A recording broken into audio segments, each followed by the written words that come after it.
Assalamualaikum warahmatullahi wabarakatuh. Jumpa lagi dengan ABSS Training Center, saudara-saudara.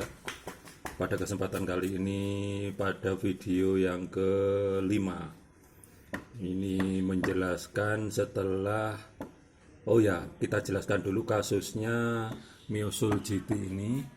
Myosul GT ini loss kompresi ya, loss compression, kompresi hilang.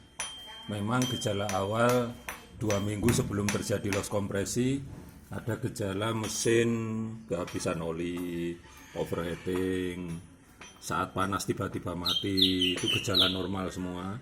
Memang runtutannya seperti itu. Nah, puncaknya pada beberapa hari yang lalu pemilik motor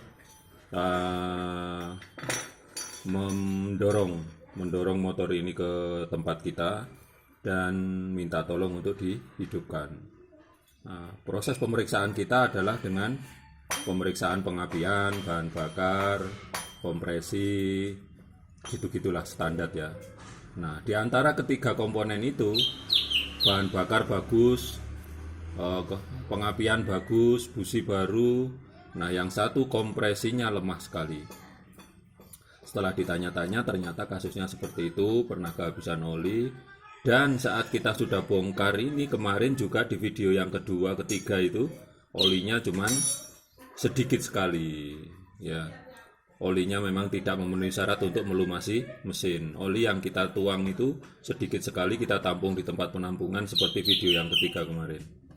Nah, setelah dibongkar ternyata kondisi pistonnya hancur. Bukan hancur, goresannya parah banget ya. Goresannya parah seperti ini sehingga tidak mungkin lagi untuk melakukan kompresi dengan baik. Nah, setelah dibawa ke tukang bubut ternyata blok silindernya atau linernya ini menggunakan aluminium cor. Jadi si tukang bubutnya atau bengkel kolternya itu nggak berani untuk melakukan oversize biasa. Kemungkinan ketika dia oversize tidak lama lagi dia akan macet karena sifat aluminium yang mudah memuai. Kenapa kalau dari pabrik mampu dengan lapisan dengan blok silinder aluminium? Karena dari pabrik itu memberikan lapisan molybdenum atau lapisan teflon pada sisi luar dari blok silinder atau linernya.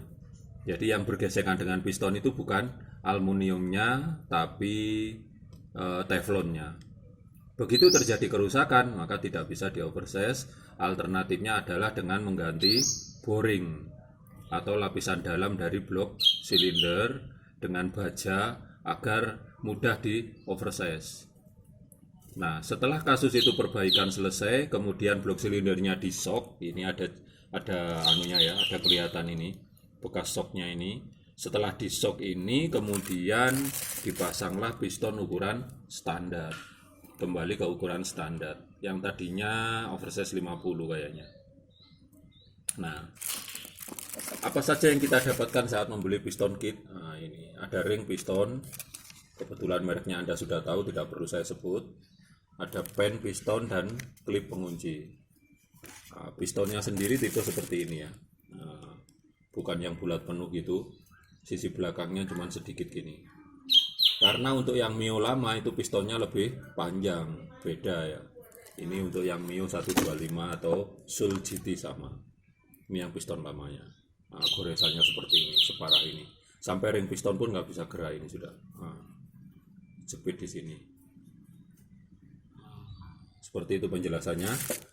Nanti kita lanjut pada video yang berikutnya setelah terpasang dan hasil dari perbaikan yang kita lakukan ini. Oke.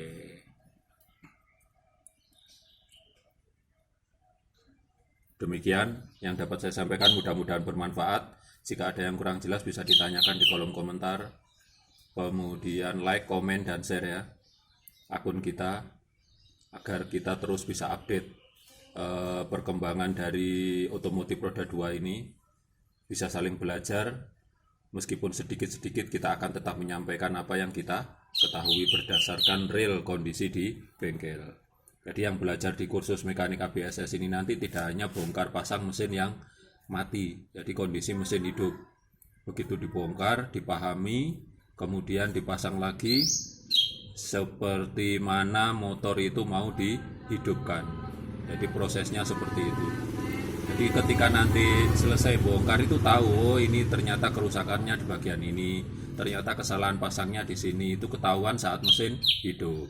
Itulah yang dinamakan kursus mekanik. Jadi bukan hanya bongkar pasang mesin yang mati, kondisi komponen tidak lengkap, mesinnya mati, baut banyak yang dol, itu sudah tidak layak lagi untuk belajar mekanik. Selamanya pun bongkar pasang seperti itu sudah nggak ada pengaruhnya, karena kalau di bengkel nanti tetap akan kebingungan karena real kondisi baut dan pemasangannya itu tidak sama ketika di bengkel dan kondisi mesin hidup. Salam sehat, wassalamualaikum warahmatullahi wabarakatuh.